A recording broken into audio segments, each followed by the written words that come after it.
Quickly welcome on board Boman Rustom Irani, CMD at Keystone Realtors, talk about how their quarter was. Boman, hi, morning. Your revenue and PAT have clearly improved. Still, margins have contracted from 6.4 to 1.6 on a year-on-year basis. Tell me what's adding to the pressure here.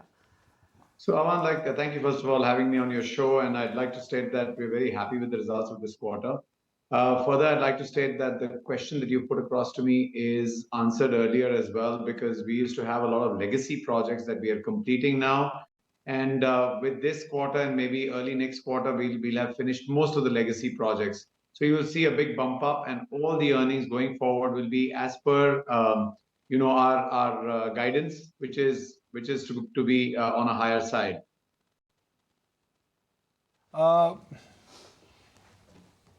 Look at on my left side of where I live in Mumbai, there is construction. If I look up, there is construction. If I look back, there is construction. I just want to understand that how the entire Mumbai landscape is going to change, given that there are a lot of infrastructures which now would be connecting the island city of Mumbai. I mean, it's no longer going to remain an island now. Nikunj, I've said this before, and I'd like to repeat again, that if 3 lakh crores of infrastructure work, which is happening in Mumbai city, is to be kind of looked at, that's going to be a lot of development. And trust me, we'll all be thankful for this sometime in the future. There's the entire coastal road that is coming up. There are metros that are being laid, which will allow people to kind of smoothly, travel from work to home. There is the entire MTHL which has come up now. Development on either side will take place. Burley will get linked straight to the MTHL as well. So overall, when you see this kind of development, new areas are opening up, and developers, you can't blame developers for going where the infrastructure is. And this is only going to be growing for the next, I would say, 3 to 4 years. As a matter of fact, certain micro markets see a lot more activity than others. For instance, I can talk about Mahim, Matunga, Bandra, Khar, Santa Cruz, all the way up to Andheri. The western suburbs are absolutely on a fire.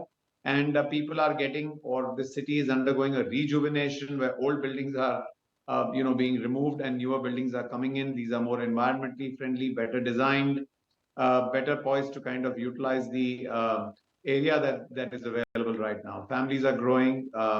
People are opting for more space in their homes itself than they did earlier. So if I, let's say, ask a question on behalf of our viewers, and I asked this question to Niranjan Bhai 2 days ago when I met him. If one has to invest in Mumbai real estate, which part of Mumbai real estate should one invest in? I think it's a smart question, Nikunj. The point is, I always tell people, invest wherever the infrastructure is growing and going.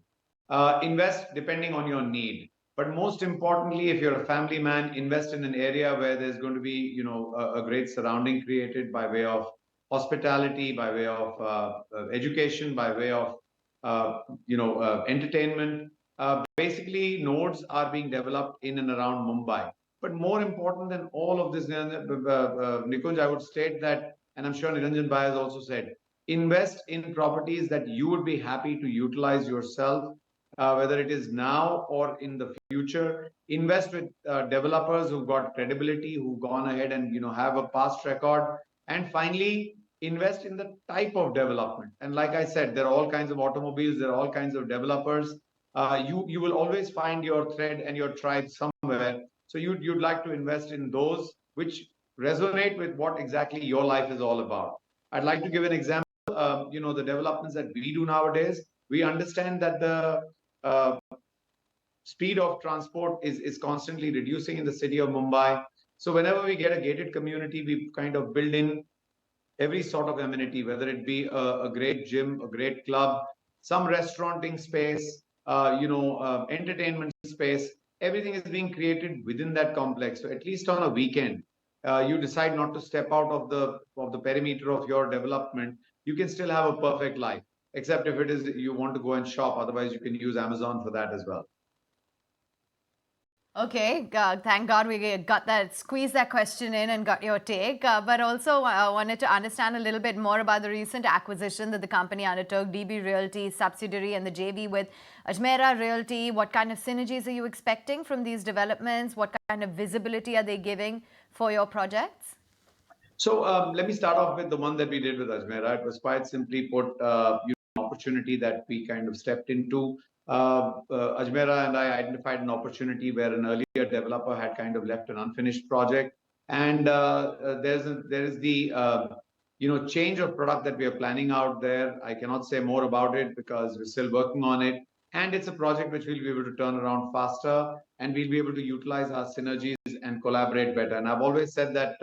Going forward is a time when collaboration will do a lot better than just competition. And when you have like-minded developers, you can do a lot more. Further, with regards to the DB1, it was a project that we were always doing. We just spotted an opportunity for a strategic takeover of the company, and with a financial arbitrage of about 400 crores. So it was an opportunity we could not miss, and that's how we've taken it over. It's a project that we've been developing since 2018, and one of the towers of Crown is completed. And we further have two more towers. One of them will get their OC immediately, I mean, immediately as in the next few months. And the last building will be completed by December of 2025. So we're working on that.